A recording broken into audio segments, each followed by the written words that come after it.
Oh, hello anyway. Here we go again. This is Andis Kaulins in China, number 32, take 2. Take 1 was made last night, but for some reason never got uploaded to YouTube. So I talked for 8 minutes and you'll never know what I talked about. You'll just have to take my word for what I talked about, because I'm probably going to try and talk about it again, but it won't be as spontaneous, won't be as fun. Anyway, first thing I mentioned was this hat. Okay, this right here is the symbol for the Chilliwack Bruins of the Western Hockey League. I want to thank my sister for giving me this hat. Anyway, there you go. That's what the C for. The C is for Chilliwack in British Columbia, Canada. I told someone from Australia that this hat stood for Chilliwack, and he said, "Oh, really? That's strange. Sounds like a made-up name." Well, I don't know. It was made up. Well, I guess all names are ultimately made up. There's not too many names I know that occur naturally in nature. Anyhow, what am I going to talk about today? Well, Colorado Rockies are in the World Series. Well, better than the Arizona Diamondbacks, I'd say. I was able to catch the Rockies clinching moments on the computer, and I thought it was really just seeing them put on their championship T-shirts and their championship caps. It's all a marketing thing. I couldn't stand it.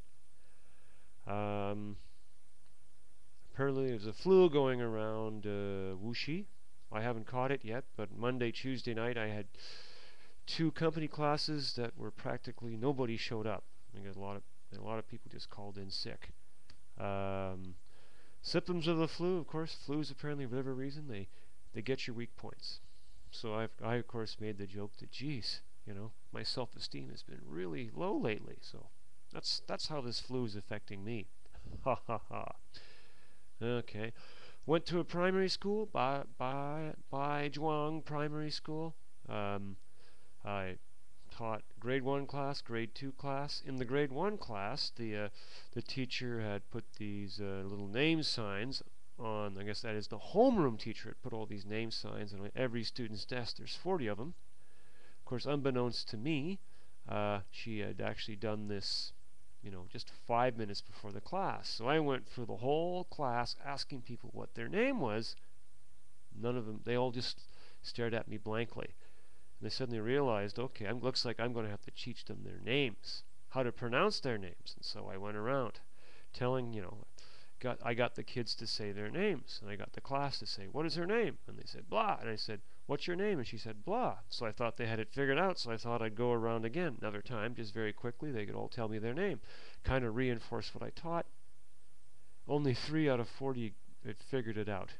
I was just astounded. Oh well. What can you do?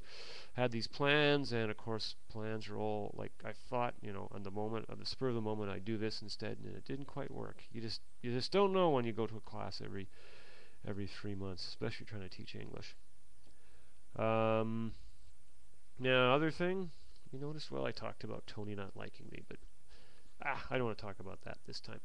Actually, I will talk about what I did today. Now, this is my day off. It's Wednesday. Oh yes, I should mention that the date today is Wednesday, October 17th, 2007. Tomorrow, Tony will be 56 days old, 8 weeks old. Now, actually he's been around for 8 weeks, so I haven't actually got around to getting his citizen documentation yet, but that I sort of working on the process of doing. Today we went to a notary public to try and get a notarized, translated copy of his birth certificate. And of course, they gave us a Chinese birth certificate. So apparently when we go to the Canadian consulate, so I can get his passport and his citizenship papers, I guess he has, they have to see a notarized translation. So anyway, the end result of trying to get this done today was we had to go back to the hospital and get them to redo the birth certificate because, well, anyway, the problem stems from the fact that the printer or the computer program they have wouldn't allow me to print my whole name. It wouldn't allow me to print the name I had for Tony. So you have to write it in. And of course, I'm just going to go Andis E. Kaulins and Anthony A.P. Kaulins. But anyway, For whatever reason, when the machine typed up my name the first time, I thought it was Andis, but then the notary public looks at it and he goes, no, it's Ndis. And so, it was like, you could tell, couldn't you, that this was was a printing mistake?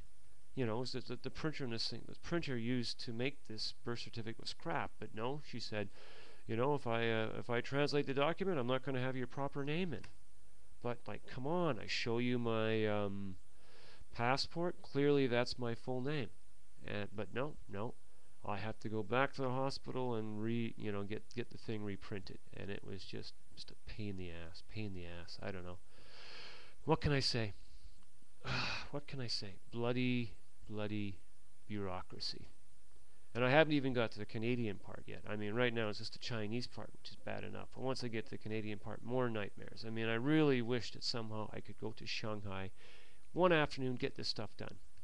But somehow I just have a feeling it won't happen.